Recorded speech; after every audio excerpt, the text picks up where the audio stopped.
Berkata Syekh Abu Bakar bin Zaid, "Man lam yujahid fil bidayah lam yasil ilai nihayah." Siapa mereka yang tidak bersungguh-sungguh di awal perjalanannya, maka untuk sampai kepada akhir perjalanan akan sulit. Gimana kita mau finish kalau kita nggak pernah start? Itu istilahnya. Jangan kita mulai nanti kalau udah tua, yang di atas umur 40 pasti udah mulai kelelahan hidup. Dengan kehidupan udah mulai kelelahan. Tanya dia. Coba tanyakan nama umur 40 tahun. Udah mulai lelah biarin anak kecil. Kalau anak kecil jangan di masjid, jangan dimarahin nih. Dia mau main, dia mau ngapain, dia dan bebas. Karena ahkamul fiqhiyah berhenti ketika mereka ada anak kecil. Biarin, yang penting dia mau masuk masjid aja udah alhamdulillah. Jangan dilarang, suruh diem jangan, biarin. Nah, main anak kecil. Kalau yang gede, yang tua main baru kita larang. Udah nggak pantas. Dan kalau anak kecil dia mau datang ke masjid, alhamdulillah biarin dia mau lompat-lompat kayak mulai dari nggak apa-apa. Masih jadi karena tetap tersimpan di memorinya. Paling nggak tersimpan. Dan itu terjadi di zaman Nabi Muhammad SAW. Bagaimana Imam Hasan saat kecil naikin punggung Nabi saat Nabi jadi imam, lagi sujud Nabi dijadiin kuda-kudaan sama Imam Hasan. Bayangkan. Jadi naikin. Nabi nggak mau gerak karena biarin Imam Hasan puas dulu main. Bayangkan. Lagi khutbah, ngajakin ngobrol nih, nggak apa-apa biarin. Yang penting dia mau duduk di sini gila-gila. Jadi Nabi lagi khutbah ada yang ngomong. Kenapa nak? Ditanya dulu itu orang. Lagi khutbah ini, khutbah Jumat. Bayangkan. Makanya ada qaidah indal fiqhiyah, biarin ya. Indah qaidah indal fiqhiyah, indah anak kecil tasqutul ahkam. Anak kecil ahkam enggak berlaku, orang mereka belum wajib sholat.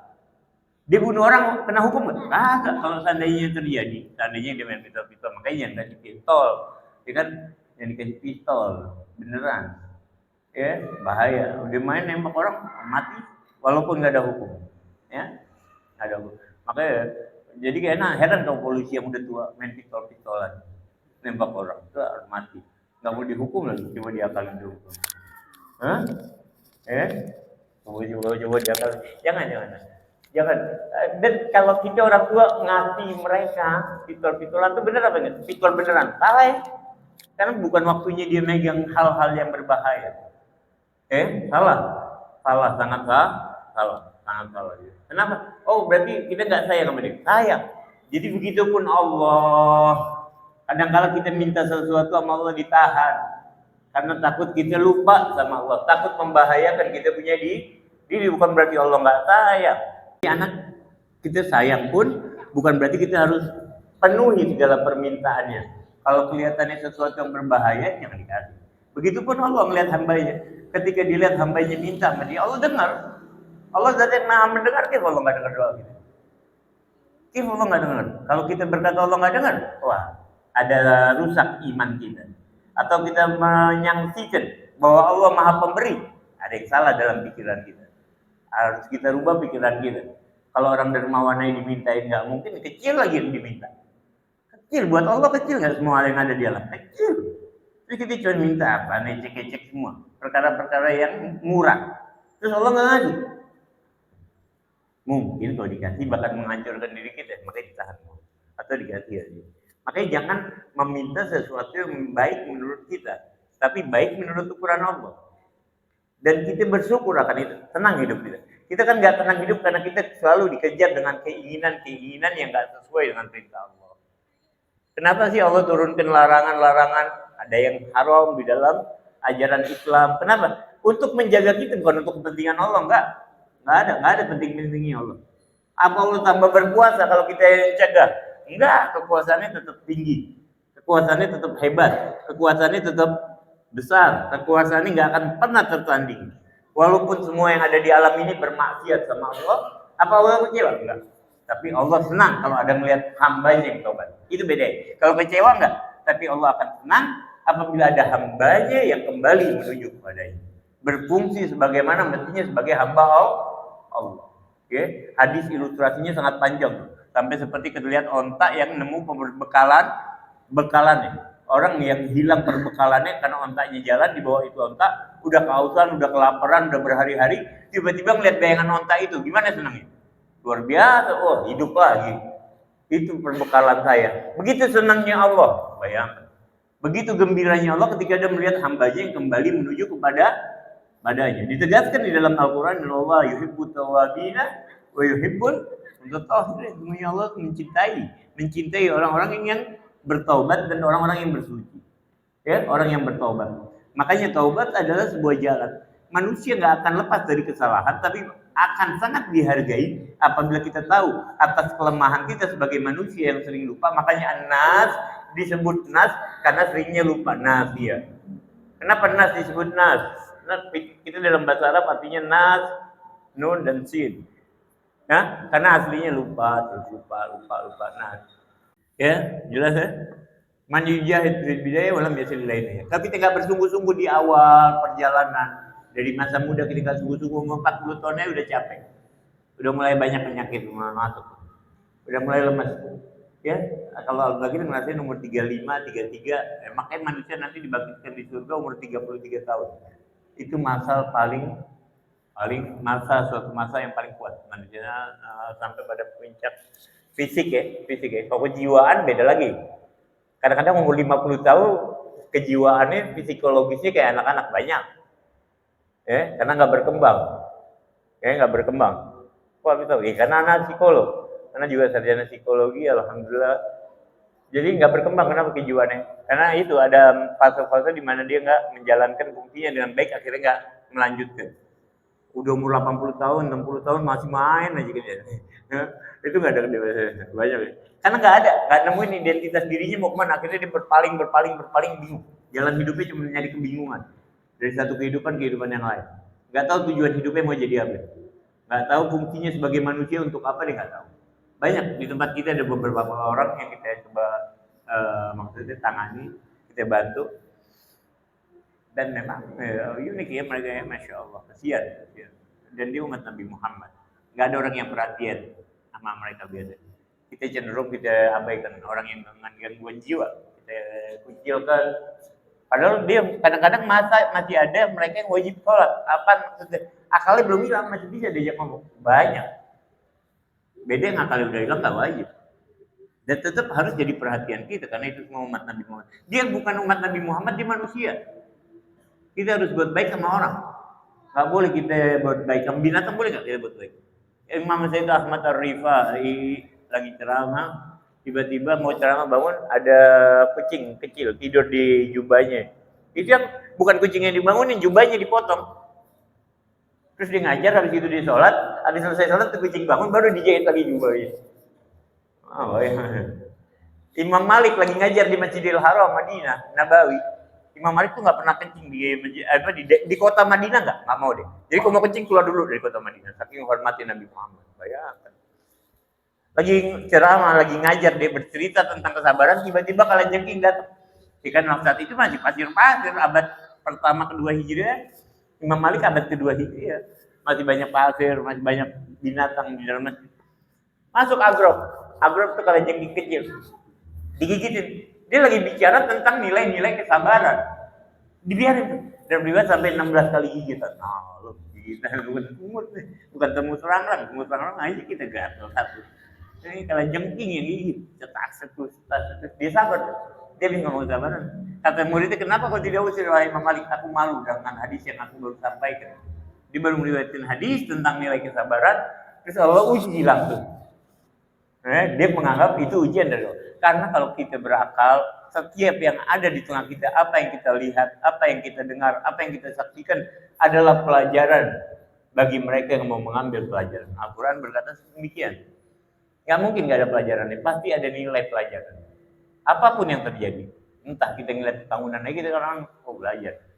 Dulu namanya ini, sekarang namanya nanti belajar gitu, belajar lagi. Ya maksudnya pasti ada koneksinya buat diri kita. Bisa kita kaitkan dengan diri kita.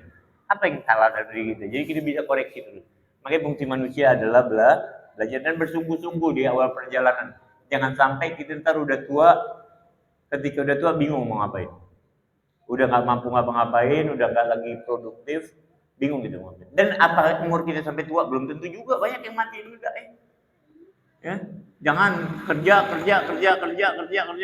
terus tua, habis ngumpulin duit buat ngobatin penyakitnya, uang yang kita kumpulin, gitu. Apa kerja sama pemerintah kita terlalu bersemangat, wah, Yang kaya pemerintahnya, BPJS susah. Ngantri. Kita lagi sakit ngantri suruh. Kerja yang pintar buat diri kita, buat keluarga kita boleh, tapi jangan kita korbankan agama kita. Jangan kita korbankan. Karena Allah yang berjanji, man salaha bainahu wa bainallah, salahahu bainahu wa bainan nas. Ya kan? Siapa yang tunduk patuh memperbaiki hubungannya dengan Allah, urusan yang lain beres gampang. Ya, Nabi Muhammad biar kata nggak punya apa-apa, tenang, punya istri sebelah. Ayo banyak, ya umat banyak ya. Dan kata maksudnya tenang hidupnya, santai ya. Tenang aja, Nabi Muhammad lagi perang hondak, lagi banyak muslim lagi kelaparan, musim dingin. Ya, perang Ahzab kalau di dalam Al-Qur'an bukan perang hondak. Karena hondak itu sebab di manusia, di langit Ahzab, nggak ada pakai sebab kalau udah di langit. Makanya di ayat di Al-Qur'an disebutnya Ahzab, walaupun di bumi kita kenalnya perang hondak. Karena hondak usulan daripada Salman Al-Farisi, orang dari Persia atau sekarang Iran, bukan orang Arab. Persia itu bukan orang Arab. Bahasanya sendiri beda dan gaya hidupnya pun beda. Usulan hondak itu nggak ada di negeri Arab perang pakai gali lubang, ya kan, parit nggak ada. Baru pada saat Salman karena dari Persia dia ada. Makanya tapi di langit azab. Rasulullah tenang.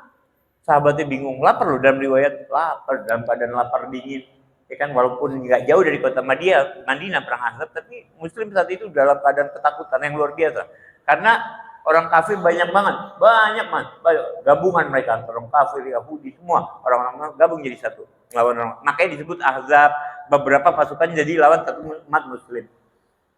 Sahabat bingung, sampai Nabi itu manggil-manggil sahabatnya, ya sahabi, gak ada yang datang. Saking paniknya mereka, ketika Rasulullah memanggil nama para sahabatnya, nggak ada yang datang, karena mereka saking bingungnya. Malam dingin, angin gede lagi saat itu diriwayatkan, angin besar, udah mulai besar, dan berhari-hari mereka di kemah. Nabi santai, dia manggil sahabatnya, nggak ada yang dengar, sampai Nabi memanggil ya Hudzaifah ibn, baru datang Hudzaifah. Marahnya, kenapa ya Rasulullah? Coba kau datang di sana, pasukan orang kafir, kau lihat keadaannya, suruh memata-matai mana. Datang Hudzaifah, masuk ke kelompok orang kafir. Bayangkan orang kafir gantengnya lebih kalut dari dia. Bayar. Orang kafir itu datang nih Hudzaifah. Padahal kan sahabat Nabi, mereka kenal sama Hudzaifah. Itu ngobrol sama Abu Sufyan nggak tahu. Bayangkan ngobrol tatap muka, saking paniknya kan belum. Saking paniknya dan angin sangat besar. Mereka juga jauh lebih panik. Kata ke Nabi benar. Padahal Nabi lagi sholat aja. Hudzaifah beritakan pada sahabat yang lain. Nah, kemenangan ada pada kita. Itu loh, bagaimana menyikapi kehidupan ini dengan tenang. Ditaruh pedang di lehernya, tenang nggak Nabi? Tenang. Siapa yang melindungi ya Rasulullah? Allah. Pedangnya jatuh. Allah. Karena betul-betul kita yakinin bahwa kita punya Allah. Jangan kita coba beresin semua masalah kita capek. Biarin Allah beresin. Biar Allah beresin. Allah cuma nyuruh kita minta sama dia. Allah cuma nyuruh kita memohon sama dia. Udah nggak kita mohon? Jalankan kewajiban kita mohon sama Allah, Allah yang beresin semua urusan. Apa kita jamin anak kita sekolah yang kita didik terus dia berhasil? Belum tentu. Kalau kita nggak pernah pasrahin sama Allah. Belum tentu. Anaknya Nabi aja Nuh bisa ingkar. Istrinya Nabi Lut aja bisa ingkar. Apalagi kan kita Nabi. Ya kan? Jadi jangan semuanya kita pasrahin sama Allah. Semuanya kita tawakal sama Allah. Jadi kita tenang hidup. Jadi cuman tugas kita bersungguh-sungguh di awal perjalanan supaya kita nyampe apa maksudnya? Nyampe kenal Allah betul-betul Tuhan yang kita sembah. Jangan udah umur 40, 50 tahun kita nggak kenal satu Tuhan yang kita sembah. Kita nggak yakin Allah zat yang maha pemberi, kita nggak yakin Allah zat yang maha pengasih. Kita nggak yakin itu, sama aja bohong. Tampilkan doa yang di dalam sujud. Rabbi di dalam sujud. Zulman katsir. Ya. Main lam yujahid tu syahid. Kalau Allah Ta'ala walladzina jahadu fina lanahdiyannahum subuluna. Ya, man lam tujahid lam tusahid. Siapa yang tidak bersungguh-sungguh maka tidak akan pernah menyaksikan. Allah ini zat yang mahal. Ya kan, kita mau ngelamar gadis saja kita ditanyain dulu sama calon mertuanya. Ini bawa apaan? Ini punya apaan? Ya kan, dites dulu enak aja. Mau murah anak gadis sana ini. Kalau mau ngelamar gadis anak kan perempuan satu, syaratnya gampang hafal Quran. Karena nggak bakal nanya gini. Hafal Quran sekarang kan dikasih. Tapi nikahnya ntar masih kecil. Jadi kesian. Ya? Jadi Kalau kita nggak bersungguh-sungguh nggak akan menyaksikan Allah. Karena Allah zat yang maha tinggi, Allah zat yang maha mulia. Kita harus robek dulu tuh bingkai-bingkai yang menutupi hati kita. Bingkai mulai ketamakan yang biasanya nutupin hati, perut kenyang, gunjing, hasad sama-sama, marah, itu tirai-tirai. Kita nggak sadar, kadang-kadang kita banyak hijab di hati kita nggak sadar. Dalam riwayat itu bisa ada 70.000 hijab. Tirai, hijab itu laksana tirai, berapa 70.000? Buset, ngibas tirai begini 70.000 kali capek gitu. Apalagi pintu, kalau tirai kayak pintu, buka pintu satu, belum nggak punya kunci ya, muter kita nyari kuncinya. Pintunya kunci ya kan, nyari kunci nggak tahu, kita nggak tahu, nggak belajar, nggak tahu kunci. Ya kan, kita nggak sadar kalau kita terhijab, kif mau dibuka, bagaimana mau bisa buka tuh pintu tirai? Kita nggak tahu caranya, kita nggak tahu cara buka pintunya gimana, ngibas itu tirai kita nggak tahu caranya gimana. Kita bisa buka, dan apalagi kalau kita nggak sadar. Kita nggak sadar kita terhijab, kita ngeliat sesuatu yang salah, mendengar sesuatu yang salah kan terhijab. Kita ngelakuin kesalahan terhijab. Dalam riwayat satu titik, berapa kali kita ngelakuin kesalahan dan kita nggak tahu cara ngebersihinnya. Padahal cuma bersihin itu tinggal mohon ampun sama Allah. Kalau urusan manusia selesaikan dengan manusia nggak cukup cuma minta ampun. Makanya paling enak bikin salah sama Allah, bukan paling enak, nggak boleh juga gampangnya. Lebih mudah bikin salah sama Allah ketimbang sama manusia. Karena kalau manusia kita harus minta maaf loh sama orang. Saya minta salah sama abang, saya minta maaf. Bang, maaf ya kemarin saya gunjing abang, saya menceritakan perbuatan abang yang nggak enak. Bisa tuh kita mulut gitu. Harus loh, harus. Gak cukup kita minta maaf sama orang urusan begini, walaupun nggak ngambil tapi hak dia, kita gibah, kita gunjing dia.